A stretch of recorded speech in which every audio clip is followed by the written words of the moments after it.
Welcome to the Beyond Jiu Jitsu podcast. This is episode 125.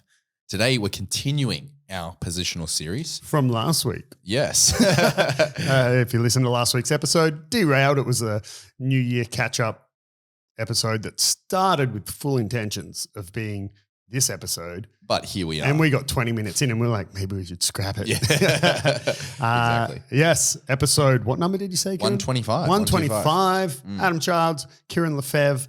Let's get the energy up, bro. Your intro was very...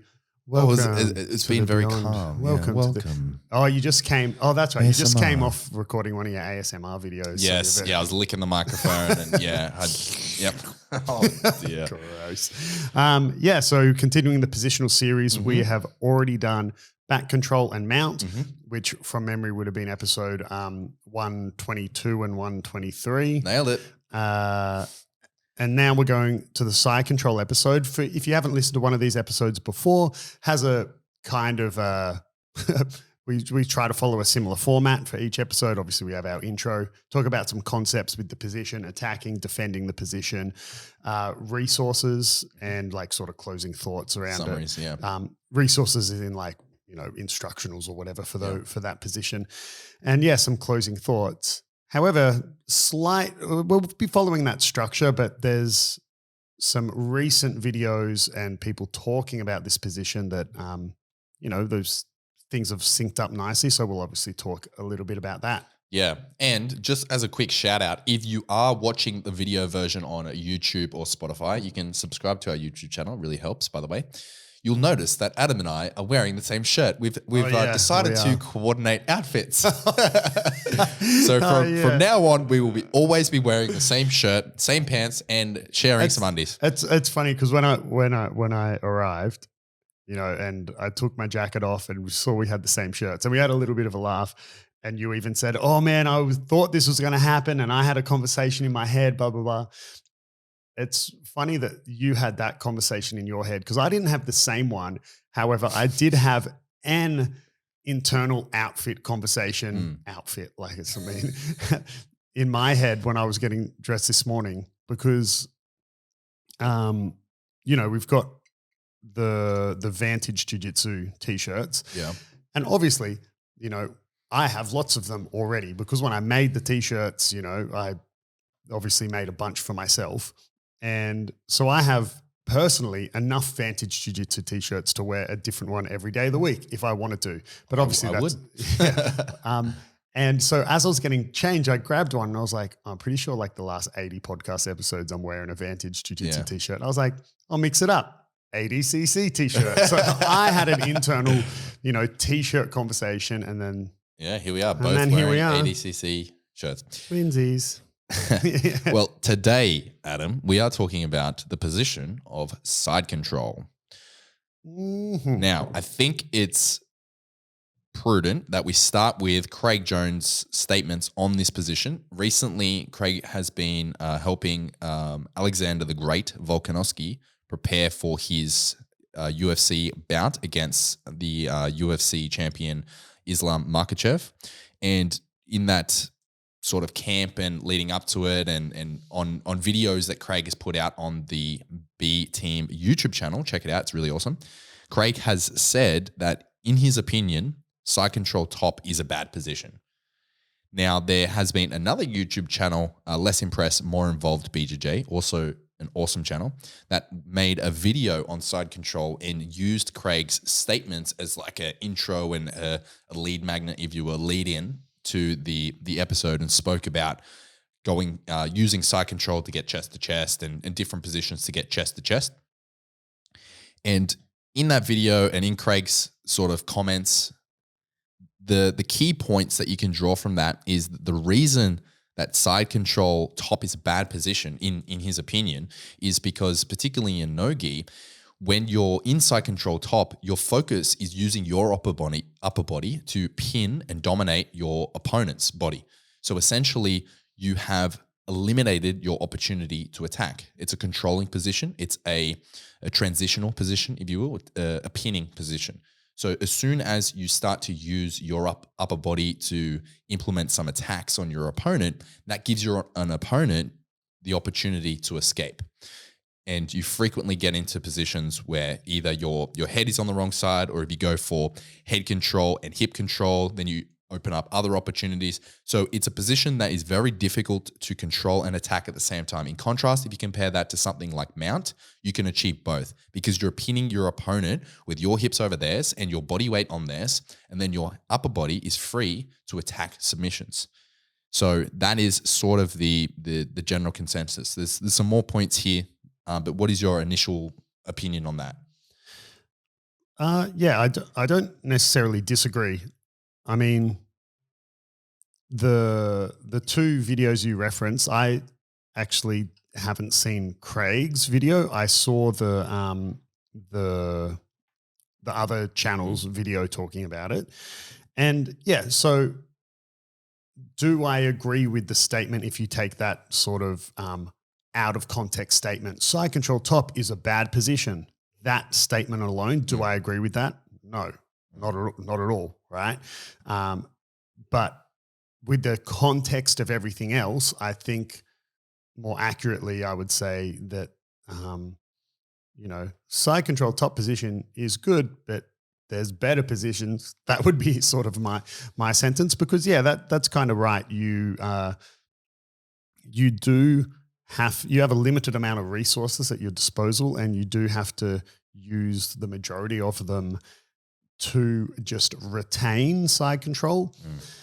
However, there are a lot of variables to consider. Like the first one straight off the bat is the further we move away from no gi and look at gi, the more I disagree with that statement. Definitely. Just because of the fact that, what you can achieve with one particular gi grip, right, can give you a huge amount of control. Like, let's say, for example, the very well-known one where, let's say you've got a crossface, your typical crossface underhook control, and you pass your opponent's lapel under their own shoulder and armpit to your own hand that's controlling their head. Like that one grip alone can offer you a huge amount of control. Yeah. Obviously you can grab the pants to make it harder for people to regard and all this sort of stuff. And people have got to worry about, a lapel grip. So sorry, let me back it up.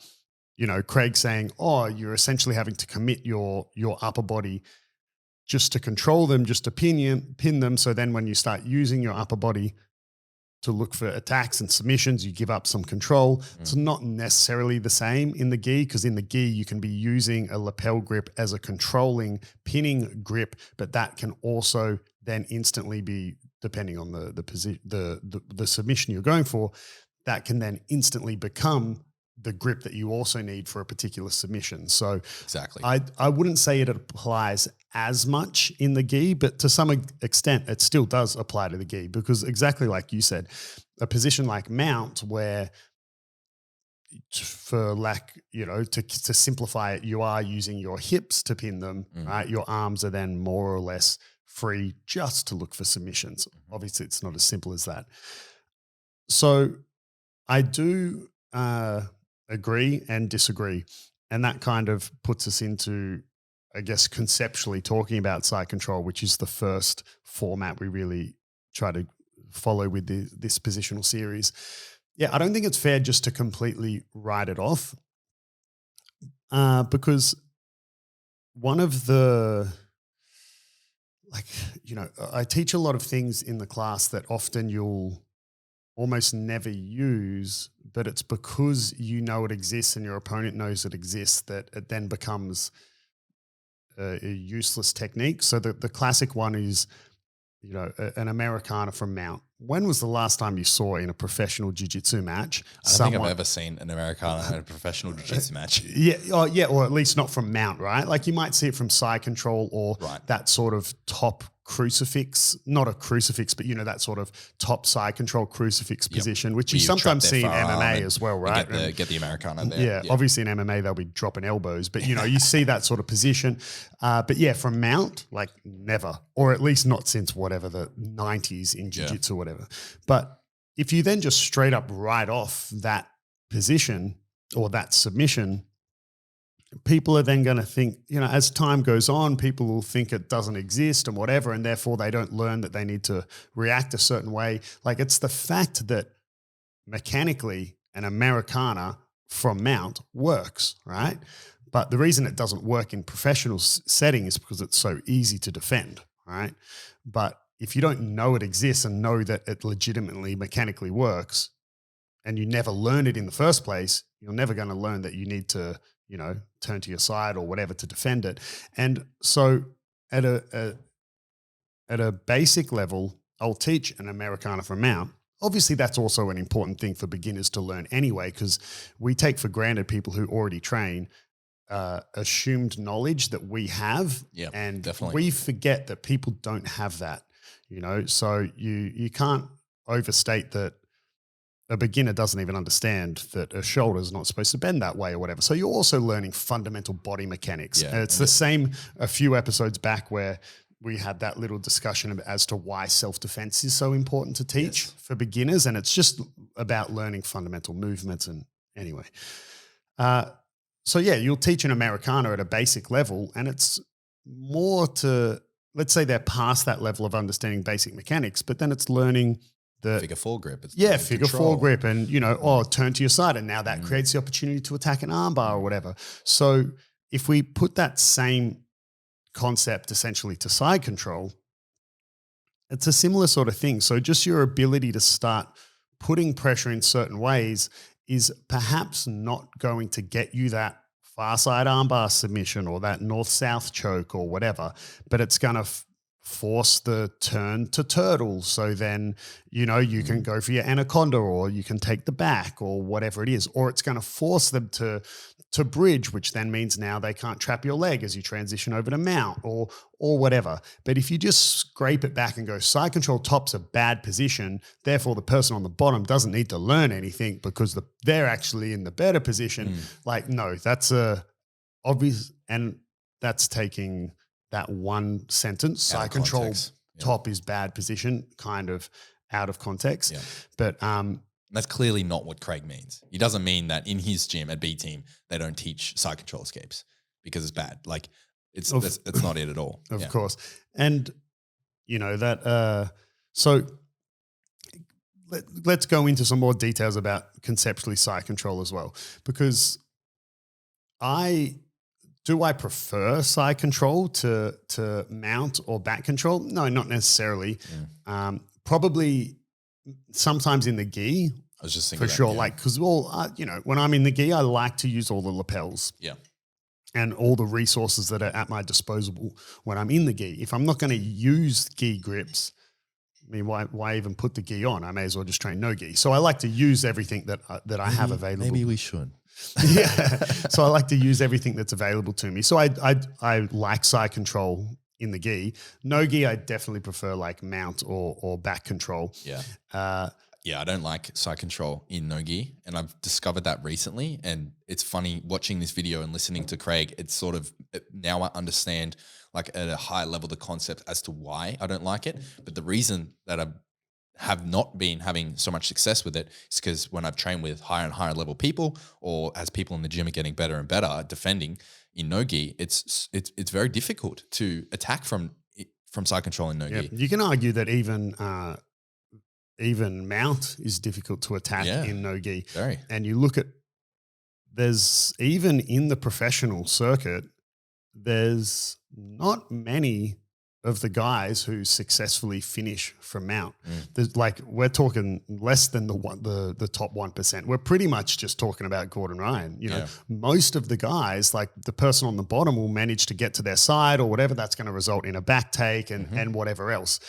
There's go back and watch some professional no-gi matches, and there's not many of the dudes who can finish from mount top, right?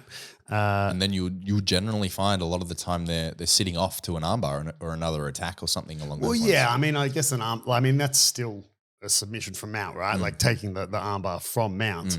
But anyway, back to side control concepts. So, and the reason we structure this is because in this format is because the the concepts lead straight into attacking, and whatever you learn attacking, you just kind of flip it on its head, and you're learning the defensive part. Yeah.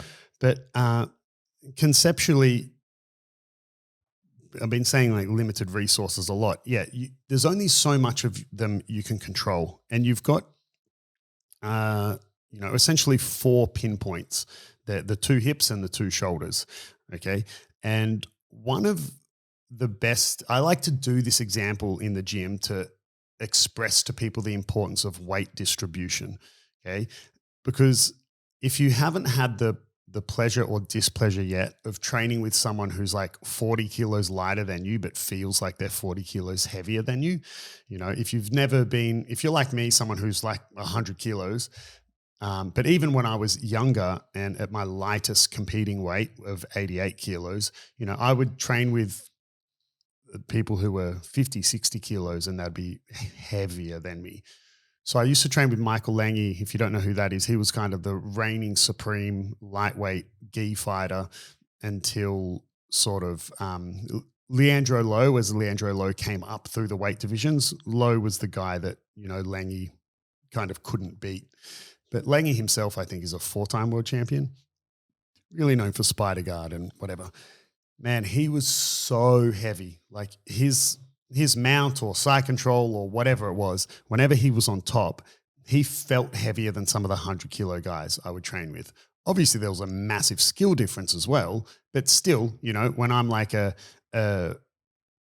blue belt, purple belt in a competitive gym who's pushing that 90 to 100 kilos and he's, 70 kilos, but it's because of how his ability to put his weight on a dime. And the example I like to teach in the gym is to stress the importance of this is I'll get someone lying on their back and I'll say, okay, I want you to just turn to your side, not as in do a hip escape. Just imagine you're someone who doesn't train Jiu Jitsu. I just want you to, roll onto your side. And I will go into a push-up position, one hand on top of the other, and I'll be in a push-up position with my hands on their near side shoulder. And I'll say, turn to your side, right? And they obviously easily turn to their side. And then I'll do the same thing, but put my hands on their far shoulder. And they can't turn to their side. It's like, well, I haven't added any more weight. It's the same amount of weight. It's just the first example, it was in the wrong spot. So if you can move your weight around to the correct spot at the correct time, that's how you stay heavy. It's understanding what body part needs to be pinned. Going back to what Craig said, there's 4 parts of them that you need to pin, but, it's just kind of near impossible to pin all 4 at once, right? Which is why you're having to commit like upper body control just to pin 2 of those 4. And then once you let go of it to start attacking. With all that being said, I believe you can create a good amount of control and pressure to force that movement. So even if we ignore gi for a second, because like we established in gi, it's not that big of a deal. You have so many grips that you can use. But in no gi, we don't have that. I believe you can still have a good amount of control that can force some type of movement and reaction as to how to start setting up attacks. So one of the most annoying ones to escape is definitely when you have near side head control and hip control, because on paper it pretty much forces the only escape for you to turn the person on the bottom to turn away, which then exposes the back. It's my favorite at the moment. Yeah, it's very difficult to escape, right? So that would be conceptually my overview of side control. It's like understanding that there's, I've got a phone right in front of me. It's like a phone. You got the 4 corners, the 2 shoulders and the 2 hips, and you need 2 of them controlled, right? I mean, ideally more, but realistically you can't really control more than 2 inside control. A bit more in the gi with your grips and stuff, but and you want to use the 2 controls you have to start herding cattle. It was one of the first ways that jiu-jitsu was explained to me conceptually, was that it's kind of like a cattle dog herding sheep, like a cattle dog herd sheep essentially by, giving them only one option, which is to go into the pen or the go through the gate that they have to go. They have nowhere else to go. It is the only option. Or, another way was it explained to me, I'm trying to create a situation where you have two choices, but both of them are good for me. Like Yeah. I don't care which gate you go through because both of them lead to you're fucked. Right. So, that's what you're trying to do. If we're talking about attacking, what attacks are we looking to do from side control? I definitely, no-gi wise, I think at a higher level, it's definitely more limited. And as to why that is, I think we'll understand a bit more when we talk about defending. Yeah. But because can you find a YouTube video where someone's like heel hook from side control? Of course you can. You can find a video where someone like dives on the legs from the top or whatever.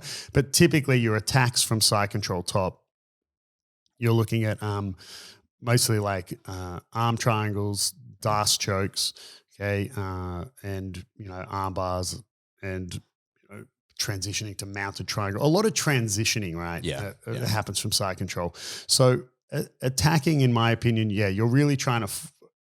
It's very similar to what I said with concepts. You're trying to force their hand to one way or the other, right? And if you can commit a lot to one arm, it's potentially going to expose the other arm, right? Which is something I really like to teach as well when people talk about their side control top and the person's got the frame under their neck and the frame on the hip. And they're like, oh, I can't progress from here.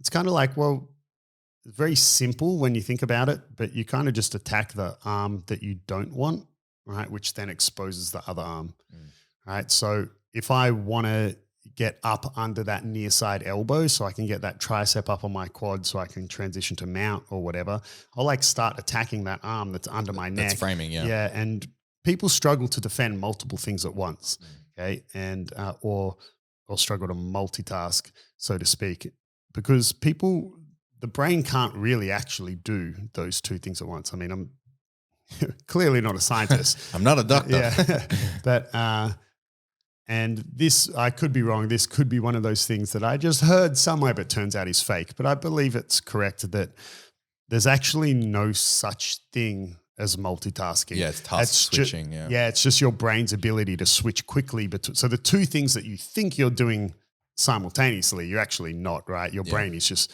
incredibly quickly switching between the two things. So it seems like they're happening at the same time. And it's funny because when it's defensive, it's much harder to do that because offensively, you can attack two things at once. It's why you learn things called a double attack, right? But defensively, that's very hard to do because it usually requires your full attention to defend one particular thing. Because if you don't give your full attention, you lose it. So attacking for me in side control is all about controlling two of those pinning positions and forcing their hand. And I'll happily take whatever, right? In the gi, I'm very comfortable to submit from side control. But in no gi, my submission attempts will quite often result in a back take or a transition to mount or something like that. Yeah, I was thinking about how often I actually submit someone staying inside control. And if they're equal skill, equal experience, we'll say, it's very, very rare. And you're exactly right. It's like creating opportunities to transition. And that transition requires, you gave the example, having their tricep on your quad. Therefore, you use your attack to open up that opportunity. Or alternatively, they roll to their side, you take their back. Or alternatively, you go to north-south and take the Kimura grip that you just fought for. And that's pretty much what I've been doing in no-gi side control, is using it as a staging ground to transition. Now, I did want to ask you, we're not talking about north-south specifically, and north-south is definitely a different position to side control.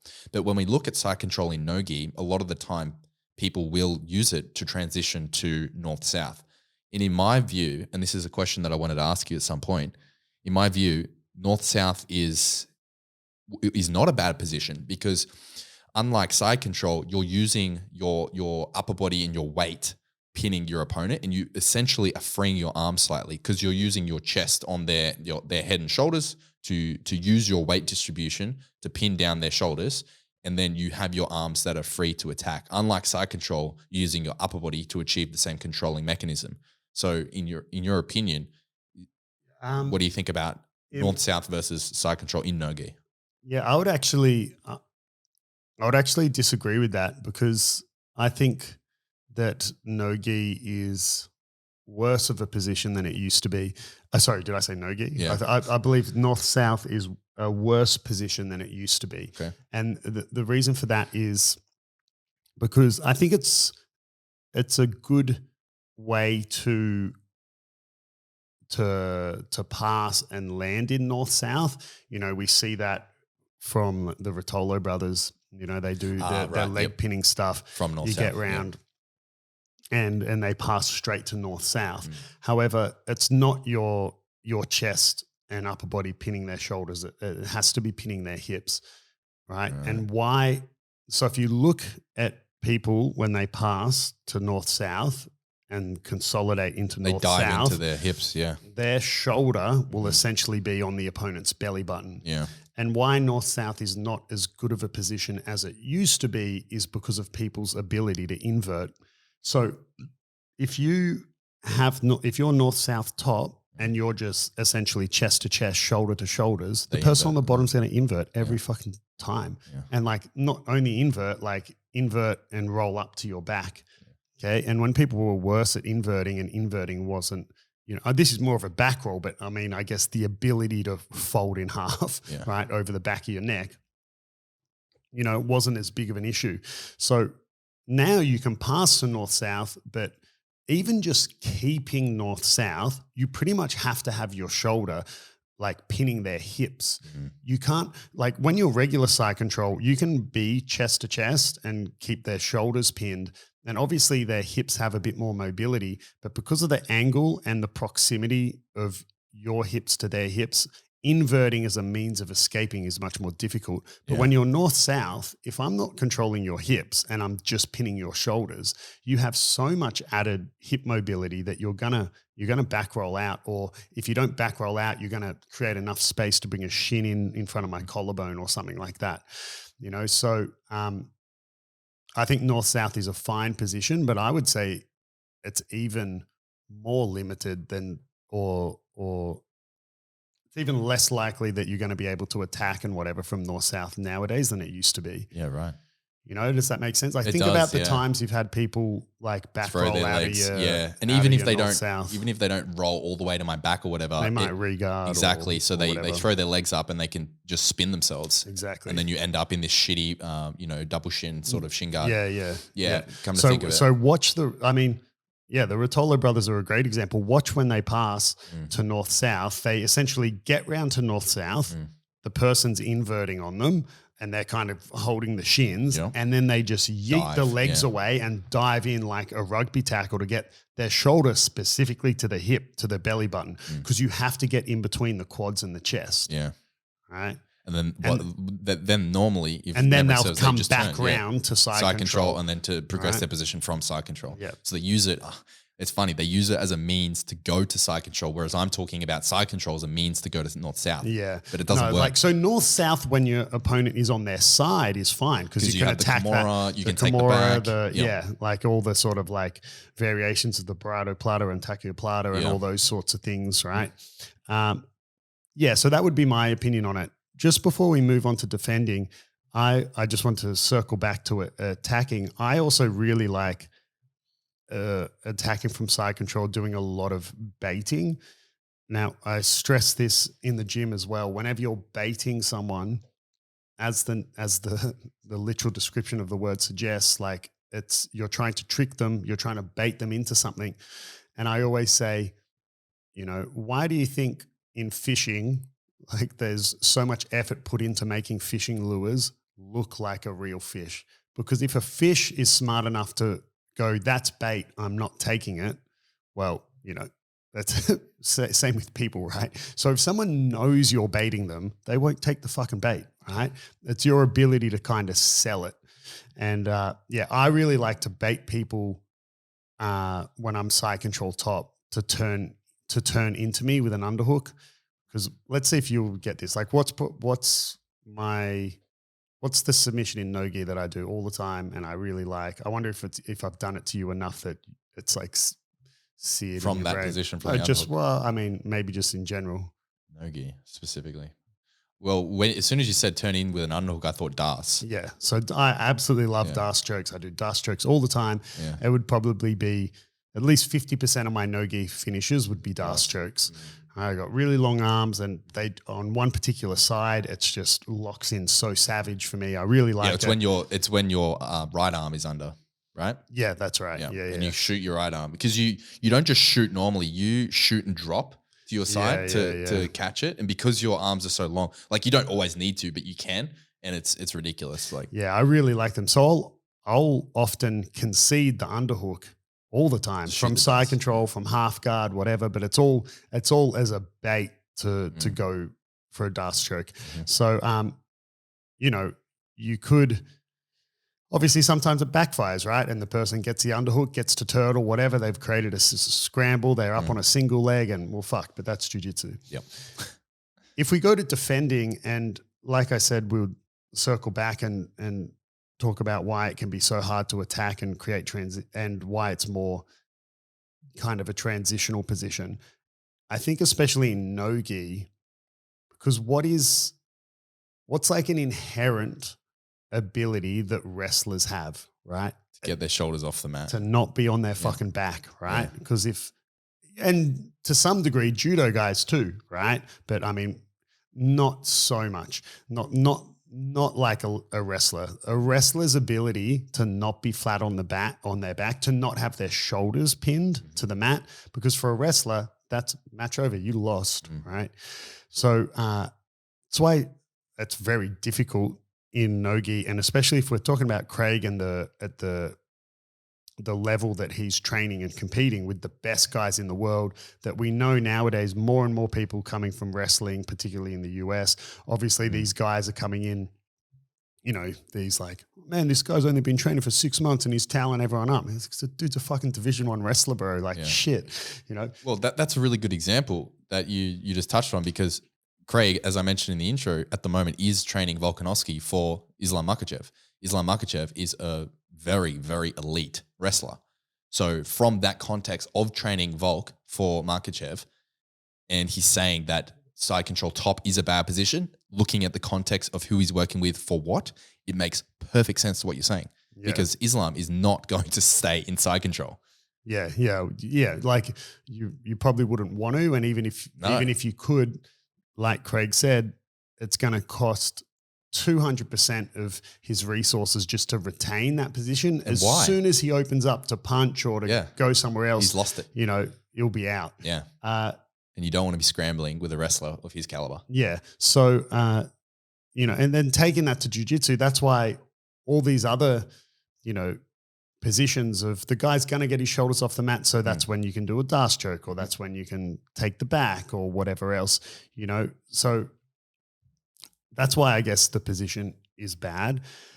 But yeah, that's part of defending as well. So if I conceptually have a beginner and and they're really struggling to get out of side control, I'll say something like, man, you invoke your inner wrestler and I say, I just don't want your shoulders on the mat. Get the fuck to your side. Right? And obviously, when you learn anything new, there will be some form of regression, but then you'll get this person who then becomes incredibly difficult to hold down, right? And yeah, maybe they're going to go through a period of time where they don't feel like they're escaping side control, because every time they get their shoulder off the mat, they get their back taken, they get dust choked, the guy transitions to mount or whatever. But then you go, okay, but you're going to build on that, because now you've become incredibly good at getting your at least one of your shoulders off the mat. That now we're going to build on that, and we're going to get you really, let's say, for example, they get really good at turning to turtle, right? So they're like, but then from there, they're always getting punished. It's like, okay, but that's not a bad thing, right? a lot of side control escapes go through turtle. Yeah. So you've now learned how to essentially escape side control because you can get off your back. Turtle's a guard, people. Turtle's a fucking guard. Like, but now we're going to get you really good at recovering from turtle, or whether that's a regard or you're going to do that naturally anyway because you're spending so much time in turtle because you're able to get there. Yeah, right. And then so if you can get your shoulders off the mat. On the simplest form, you just say to someone, do nothing other than, I don't care if you belly out, get your shoulders off the mat. That's a skill that is just going to make you very difficult to keep in side control. And it goes back to what Craig's saying, back to talking about wrestlers, right? That's why, wrestlers, to escape side control, all they really need to learn how to do is add into what they already know, not getting guillotined, right? Because green wrestlers who come over to jiu-jitsu go through a period of time of just instantly getting guillotined all the time, right? I'm saying wrestlers who have no jiu-jitsu experience, they come in, and I used to train with wrestlers / MMA guys who they would do these submission wrestling classes that weren't. They were just essentially like open mat wrestling. These guys did no jiu-jitsu, and I would get taken down every single time, and every single time they would get guillotined or triangled. Yep. Because they didn't really care because they thought they were like, oh, I won. I got you. I got the takedown. Right. And so wrestlers who come over, they don't even almost need to learn a technical side control escape. They just need to learn and understand that, if they turn to turtle, get to their knees, that people can do dash chokes, anaconda chokes, and whatever. And once they add that on, it's like I said, they don't even need to learn a technical, side control escape. They just need to learn how to do what they already do while not getting submitted, right? Do you think side control is such a problem for beginners because the escapes are generally very counterintuitive, i.e. you need to turn into your opponent rather than turn away? Because if I think back to being a beginner and if someone has you in side control, you want to turn away from them. And that's like the wrong thing to do. Or in the illustration that you just gave us previously, we spoke about distribution of weight. You can't turn away because that near shoulder's pinned. Yeah. What do you think about that? Yeah, I think sort of, because turning away is not a bad thing, but it's only a good thing if you know how to Granby roll or something to turn away and invert and re-guard from there. And again, there's, the line between gi and no gi is only getting thicker as, day by day. So, you could almost have two completely different discussions, but so I think there's also counterintuitive to turn away and invert, right? No beginners doing that. Yeah. So I think there's definitely some truth to what you're saying, but I think, beginners really struggle with it just because of beginners, especially in Australia.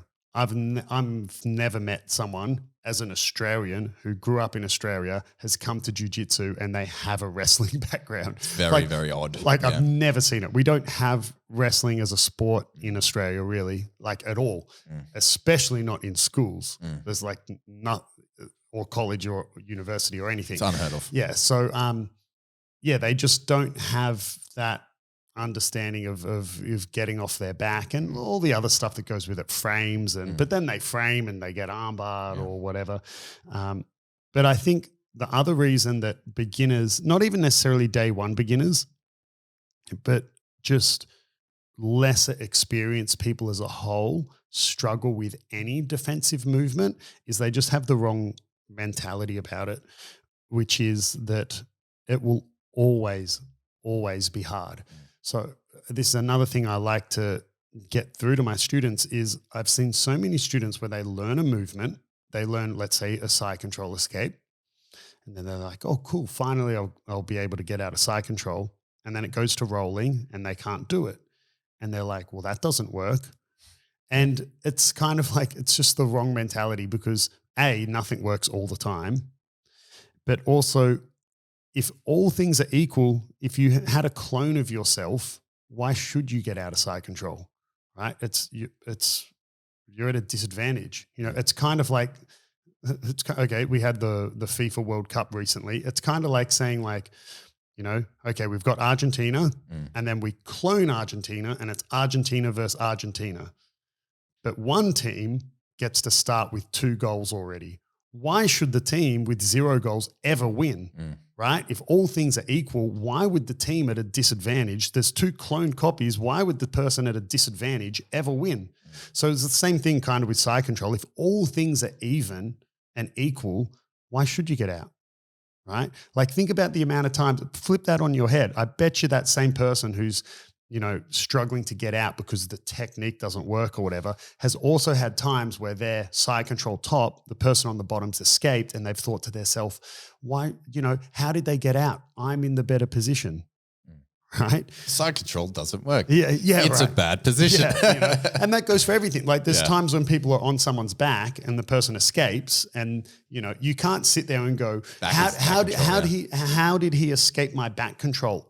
How come I couldn't finish him? I've got the better position. You can't say that argument, but then also say, how come I couldn't get out? I know the technique. No, man. Do you, bro? Yeah. So I mean, it doesn't even have to be all things equal,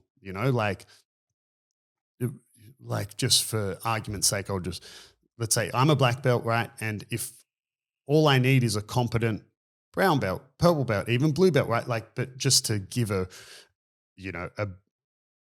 clear line belt, right? I'm a black belt, but if I have a brown belt side control top on me, I may not get out, or if I do, it's going to be incredibly difficult because even though there's a bit of a skill gap, right? Not necessarily, obviously there's plenty of brown belts who are better than me, but you know what I mean? Yeah. Like, because there's a skill gap because I'm the higher belt, doesn't mean I will get out, or if I do, it will be easy.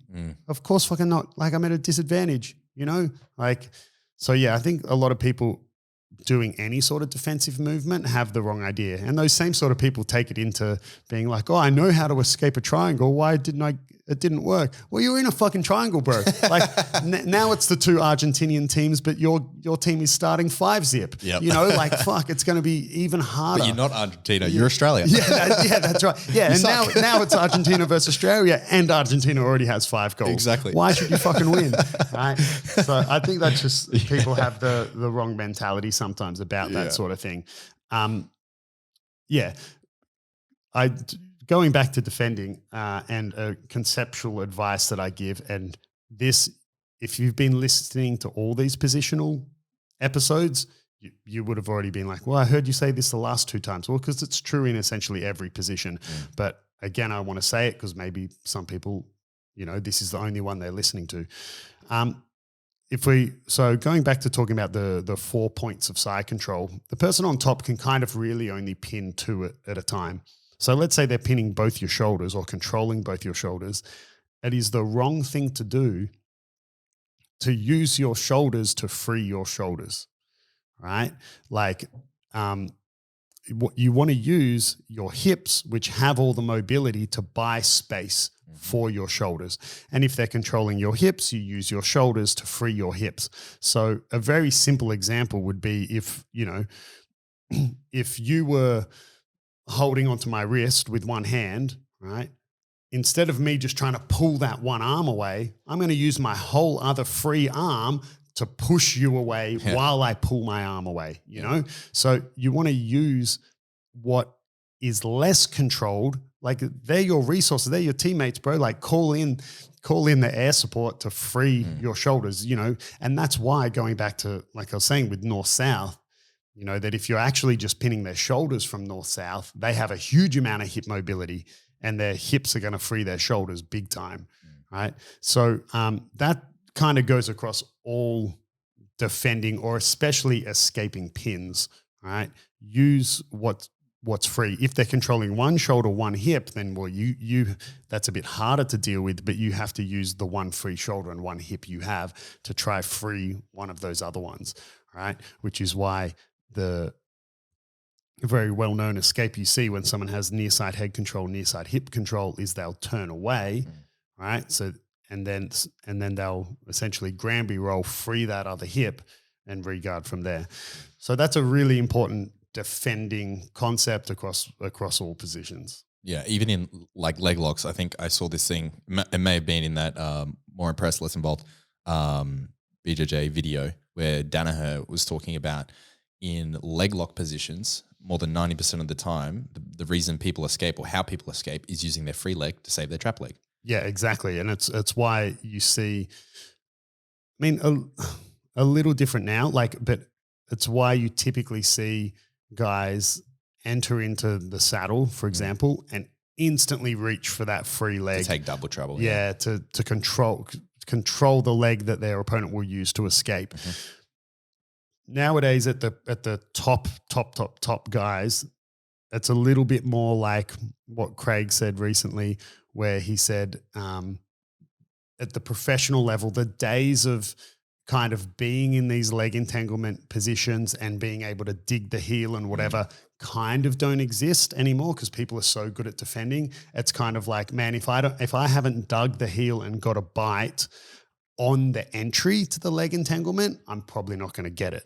And particularly, but we're talking about the top 1% dudes in the world, right? The top G's, yeah. Yeah, obviously there's plenty of world-class black belts that aren't at that level and they're still going to have leg entanglement battles. Yeah. But you know what I mean?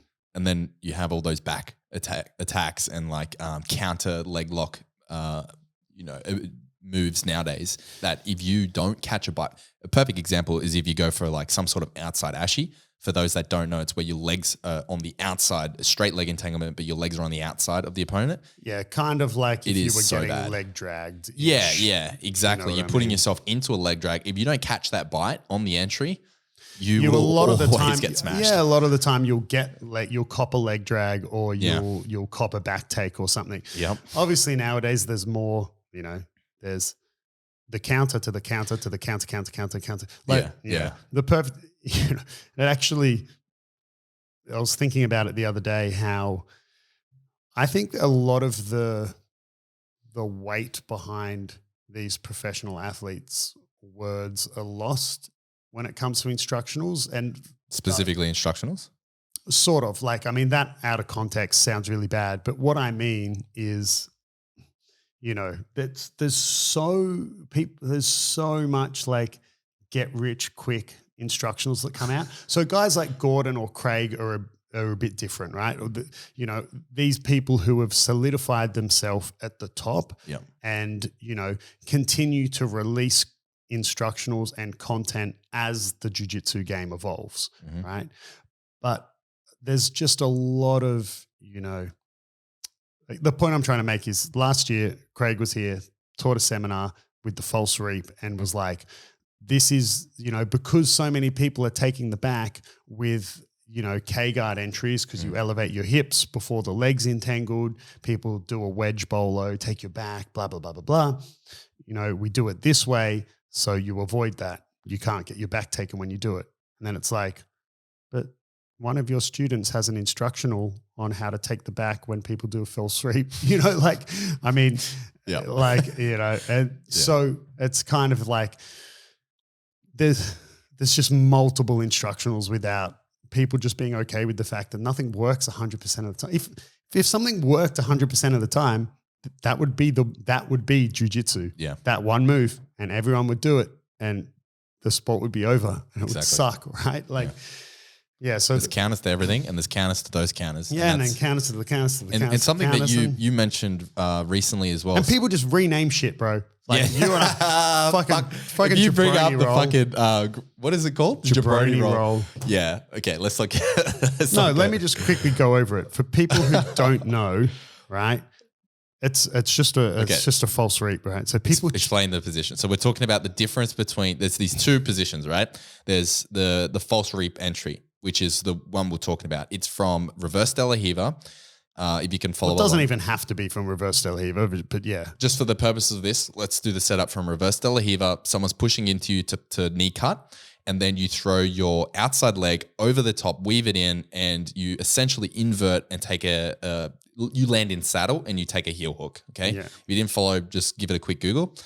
Now, there's this guy that is I think he's from 10th Planet. I'm not sure. But anyway, he came up with the Jabroni roll, which he recently won B Team's internal competition, or they had this competition and he won it using the Jabroni roll. The Jabroni roll is the same as the false reap, except instead of keeping your inside leg in that reverse De La Riva hook position, you take it out for a shin on shin. Everything else is the same, except because you don't have your bottom leg trapped in that reverse De La Riva, there is a step that you essentially skip, which is taking that out and clearing for you to clear their leg into. It's not a step you saddle. skip. It's just a different. Like, I mean, it's a different entry, but that entry allows you to grab the bite way faster, which he is arguing at the elite level or the top level, or as we mentioned, with everyone getting so good at defense, that crucial step is required to get the finish, which makes his jabroni roll far superior to the false reap in his words. Yeah, I'm not necessarily saying that it's not better. That wasn't my point. Like, you're saying that it's the same. Well, my point is, like, man, it's fucking negligible. Yeah. Like, one goes step 1, false reap. Yep. Step 2, invert. Step 3, clear the leg. Yep. All right. The jabroni roll just goes step 1, clear the leg. Step 2, false reap. Yep. Step 3, invert. Yeah, you're right. Like, it's the same. The same fucking thing, bro. He clears the leg at the start instead of on the way through. Yeah. Like, okay. Like, put it this way: no madman would do this in their right mind. But just bear with me for a second, right? Go on. If you closed your eyes Yep. and I handed you a piece of toast Yep. that I had made like a regular person, and I put butter on it and then Vegemite, all right, and then I had another piece of toast where I put Vegemite and then butter. You son of a bitch. And like a psychopath, right? But if you close your eyes and took a bite from each of them, they're the same fucking thing. Yeah, right. Well, they're not. One is correct, one is wrong. Yeah, you know what I mean? So yeah, I get what you're saying. But the way you tried to explain it was fucked. Like, let me call you out here. That was so confusing. I knew you were trying to take the piss. I knew what you were trying to do, but I couldn't figure it out. So I was like, where did you get it? Because I messaged you and I was like, bro, have you ever had salt and pepper squid? And you're like, yeah. And I was like, I had this really good one the other day, but it was pepper and salt squid. Okay, I didn't understand because over text, I was like, best thing I've ever heard. Over text, that didn't make sense because I just read them as the same. And I was like, you're changing the subject very abruptly about this fucking meal that you had. But I do like salt and pepper squid, so where'd you get it? My response was, where'd you get it from? And you're like, Instagram Reels. I was like, okay, I get it, but I still don't get it. I mean, I guess, like, I don't want to write off all this constant evolution and progression, but it's so like, people are so quick to jump ship. Yeah. Right. So, for example, like, people are so quick to now like jump ship from the false reap to go, well, the jabroni rolls way better. Right. But how long I give it, what are we at? Like, first week of Jan, I give it until first week of February before someone's putting out a thing to say either how to counter the jabroni roll or a better way to do the jabroni roll. Yeah. Like, people are so quick to jump ship, and so you're saying some things are worth jumping ship, but others are not. Like, it's like other ones are like, I'm going to go back to kind of a page of Hodger Gracie's or something where, he says just because it's basic or just because it's simple doesn't mean it's easy and whatever. And I'm not, so it's a little from column A and it's a little from column B. Sometimes these new evolutions and progressions are far superior and are like, oh, wow, but sometimes it's also just like, you don't need to constantly bloody reinvent the wheel. And so it's a little from both, right? You can't have one without the other. You can't have the progression and evolution of the sport without these constant innovations, but you don't have to so quickly write off every other thing. I agree. But if this guy, right, and if he came out and said, this is a new version of the false reap, everyone would ignore him. That's everyone true. would ignore him. Everyone would be like, okay, or this is another way to do it. Exactly. Yeah. Everyone's like, oh, cool story, bro. Or they might be like, oh, cool, I'll check out Craig Jones' false reap. Like, I want to learn about that position. Yeah. But he's called it the jabroni roll. It's funny. It's catchy. It worked in, a recent competition at the B team, which got a lot of attention. And now this guy has a YouTube video on it called the jabroni roll, and it's got 60,000 views in 3 days. Yeah. In the terms of him getting more Instagram followers. That's why people do it. That's why people do the octopus guard. That's why people are reinventing all these crazy guards, or like tarantula guard, your favorite, like adding like Panda guard. yeah, like taking a known concept of a known position, like tweaking it slightly or showing a different look at it that hasn't been done in a little while or hasn't been formally renamed. They rename it, release some content on it to get attention so people view their content or they use it to then sell. And I mean, if this guy then made a jabroni roll instructional, then I'll be like, oh, okay, bro, come on. Well, he probably will. Maybe he will. But I mean, I can see why they do it. But at the end of the day, you're right. It's the same entry in terms of everything else is the same. The setup is from the same style of positions. You need to counterbalance your opponent before you enter. You still need to clear the leg, except as you pointed out, you do it first. Everything is the fucking same. Everything's the same, It's just a reordering of the steps. Exactly. Which I'm not discounting it working and it probably is more effective. Probably is more, yeah. But But I guess this is more just me, more. Well, it's both, right? Like there is a lot of jumping ship and whatever. Yeah. But yeah, I don't disagree with what, no, I kind of do. Like he was very intelligent in renaming it and doing all this to, like you said, get all the views and the likes. But I guess that's just my dislike for that is probably just more of a reflection on the current state of the world. The current state of social media and people's intelligence. I mean, I think you did the right thing. Willingness to just from my position as a content creator myself, if I came up with that, I would 100% have done the same thing. I wouldn't have called it. I wouldn't have been like, "Hey guys, the Lefebvre." Yeah, I would have literally done the exact same thing. If ever I do come up with something like that, I would do the same thing. Because if I called it a new look at the false reap, everyone would ignore that shit. Yeah, everyone would ignore that shit. Yeah, jabroni roll sounds funny. It's cool. What's his name? I don't even know. No, I know it is. That's why it's called the jabroni roll. Is it jabroni? Yeah, it's his last name. Dude, I that believe. is sick. If his name is actually jabroni, but I like his YouTube channel now. It went from like 0 subscribers to like 460,000 views on one video, which that doesn't sound like a lot for people uninitiated in the YouTube world, but that's huge. For one of your videos, when you have less than 1,000 subscribers to hit 60K in 4 days, that's called going viral on YouTube, right? Yeah. So, and it's only going to grow. And I mean, it's good. Like he came up with something. He had an idea on a known idea. He tweaked it and then did it at a decent level of competition. Yeah. Whether or not we see that at the elite level now, and I'd like to see Craig's take on it and yada yada yada. And like you said, there probably is a reason that Craig doesn't do that, or maybe there is, and maybe there's a very obvious counter, or maybe there's something very wrong. Man, I'm sure you pull up enough Craig footage, I guarantee you'll see times where he's done essentially a false reap, but the leg has been cleared first. Yeah. I fucking guarantee you. Yeah.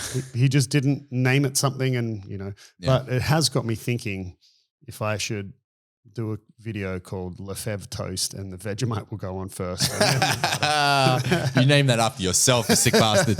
Yeah. And I mean, you mentioned Hodger Gracie there, and I did have a point here that Hodger in his recent podcast with Lex Friedman, he spoke about that open guard and leg locks are high risk for self-defense, just to circle back to, what we've been talking about with side control. And I think side control can be viewed as the same thing because it's a control position that you need to progress, right? You need to use that as a stepping stone into other positions. Side control in unto itself works in self-defense because it's a controlling position that you can use to get even more control. The reason that we're saying at the end of the day that this doesn't work or is a air quote bad position from Craig Jones in no-gi is because a lot of that control has been taken away in no-gi against a trained opponent. Yeah. Yeah. I mean, it's still a fundamental position that you need to learn and understand. And, if you don't understand side control, how are you going to buggy choke someone from the bottom? Right. Yeah. In terms of resources for side control, I mean, I wouldn't say there's someone out there who I look at and go, man, they're a beast side control top or bottom. Like even if I look at, man, who's impossible to keep in side control, I want to learn how to escape side control. Honestly, for me, it just kind of goes back to conceptually, like I spoke about, like wrestlers getting, off there. It's not like I see some crazy dude who does the best regarding from side control or something like that. Chances are if that person exists, they probably don't often get their guard pass because they've probably got absurdly good guard retention to begin with. But if I look at who has really good side control top, and if I wanted to learn some cool side control top stuff, I think Marcelo Garcia is really good. Obviously, and you can't argue with anything from Gordon Ryan is always really good. Even just look at his ability to smother someone from side control top and then transition to mount. I mean, a lot of Gordon often really goes straight from half guard to mount because he's so good at getting chest to chest half guard. And then, side control is not a bad position, but it's not as good as mount. So if I was passing through half guard, the only time I would take side control over mount is if I couldn't get mount for whatever reason, right? And, then if they're giving me side control, I'll take that. But yeah, like obviously anything from Gordon Ryan is incredibly good. If you want to learn some cool, fancier stuff, Tariq Hopscotch, who does the Tacuplata and all that, like sets that up really nicely from side control. The Rotolo brothers with all their savage DAS chokes that they hit from anywhere. Obviously, they're a really good option from side control. So there's a few really high level current guys who do it. If you're a bit more into the old school stuff, obviously Hodger Gracie, incredibly, absurdly good control from side control, and again would like to transition to mount. Very well known for his cross collar choke from mount. But there's not for me a particular one resource that like really jumps out like there is with mount. You instantly go Hodger Gracie. Who's the best? Who's the goat of taking the back and back control? Marcelo Garcia, right? Oh, who's the goat of deep half guard? Bernardo Faria or whatever. There's no one person for me that jumps out in my mind to think about who's absurdly good at side control.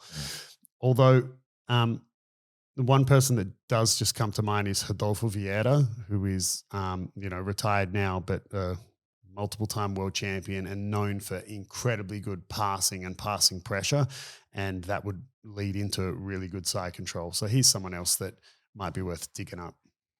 Awesome. Yeah. Well, I think it's a good place to leave it. Because we did mention it a lot, in the intro and everything to kick us off in the episode, the less impressed, more involved BJJ video on side control. So I'm going to put a link to that in the description of this episode. So check that out if you want to see that and see the context of what we're talking about. But otherwise, stay tuned for the next episode, the next installment, which should also be positional series. Of the positional series. Or a potential derailment. You'll just have to wait and see. Who knows? Because we don't. And if you want to support the show, the best way to do that, you can do it completely for free. Just subscribe to our YouTube channel. We just started a brand new YouTube channel as of like late last year. So please head over and subscribe to that. The link you can find for that is in the description of this episode. And if you are watching on YouTube, just click that subscribe button.